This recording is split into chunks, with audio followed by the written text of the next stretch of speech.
তানিয়া সদ্যই একটা পুরনো বাসায় উঠেছে ঢাকার নবাবপুর এলাকায়। বাসাটা বড়, কিন্তু ভাড়াটা কম, কারণ বহুদিন ধরে খালি ছিল।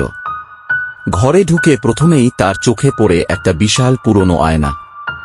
দেয়ালে ঝোলানো কাঠের খোদাই করা ফ্রেম। বাড়িওয়ালা বলেছিলেন আগের ভাড়াটিয়া রেখে গেছে, সরাতে চেয়েও নাকি সরানো যায়নি। প্রথম রাতে সব ঠিকঠাক, কিন্তু দ্বিতীয় রাতে আয়নার সামনে দাঁড়াতেই তানিয়া দেখতে পায় তার প্রতিবিম্ব 1 সেকেন্ড দেরিতে নড়ে। সেভাবে চোখের ভুল। তৃতীয় রাতে যখন সে চুল আঁচড়াচ্ছিল আয়নার সামনে, হঠাৎ আয়নার ভিতরের তানিয়া থেমে যায়। তানিয়া নিজে তো মাথা নিচু করে ব্রাশ করছে, কিন্তু আয়নার তানিয়া তাকিয়ে আছে সোজা তার দিকে। আর হঠাৎ ঠোঁট নাড়ায়। আমাকে বের করো। তানিয়া ঘামতে থাকে, পিছিয়ে আসে। আয়নার ভেতর থেকে এখন হাত বেরিয়ে আসছে, খালি ফ্যাকাশে হাত। আয়নার কাঁচ কুয়াশার মতো ধোঁয়াটে হয়ে যাচ্ছে। সে চিৎকার করে দরজা খুলে পালাতে চায়, কিন্তু দরজা লক। আয়নার ভিতরের সেই মেয়েটা এখন হেসে উঠছে। আর সত্যিকারের তানিয়ার পা ঠান্ডা হয়ে যাচ্ছে। তার নিজের প্রতিবিম্বটাই তাকে আয়নার মধ্যে টেনে নিচ্ছে। পরদিন বাড়িওয়ালা পুলিশকে জানায় নতুন ভাড়াটিয়া কোথাও নেই।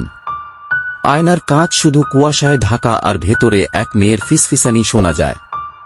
একজন বেরোলে আরেকজন ঢোকে। 2 বছর কেটে গেছে। তানিয়া নিখোঁজ, বাড়িটা আবার তালাবন্ধ। একদিন একজন তরুণ ইউটিউবার রাহুল আসে সেই পুরনো বাড়ির খোঁজে। সে হরর বিষয়ক কন্টেন্ট বানায়। ভৌতিক আয়নার রহস্য নিয়ে ভিডিও করার প্ল্যান। ক্যামেরা, ট্রাইপড, নোট সব নিয়ে সে ঢোকে বাড়ির ভেতর। রাহুল ঠিক করে রাত কাটাবে আয়নার ঘরেই। রাত 12টা। সে ক্যামেরা অন করে বলছে এই ঘরের আয়না নাকি লোক গিলে ফেলে, দেখা যাক। ঘড়ির কাঁটা 12টা ছুঁতেই আয়নার কাঁচ কুয়াশায় ঢাকা পড়তে থাকে। হঠাৎ ক্যামেরার ফ্রেমে এক ছায়ামূর্তি, চুলে গোঁজা ক্লিপ, চোখ একদম সাদা, ঠোঁট শুকনো, ঠিক তানিয়ার মতো। তানিয়া। কিন্তু সে এখন আর তানিয়া নয়। তার মুখে একটা বিকৃত হাসি। সে আয়নার ভিতর থেকে তাকিয়ে বলে, তুই আসবি বলে তুই বানানো হয়েছিলাম। রাহুল দৌড়ে পালাতে চায়। দরজা খুলে যায় ঠিকই, কিন্তু সে দেখল বাইরে এখন আর বাস্তব নয়, সবকিছু আয়নার প্রতিফলন। সে নিজেই আর আয়নার বাইরে নেই।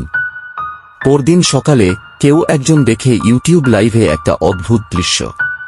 ক্যামেরা পড়ে আছে, আর আয়নার কাঁচের ওপাশে এখন রাহুল তাকিয়ে আছে।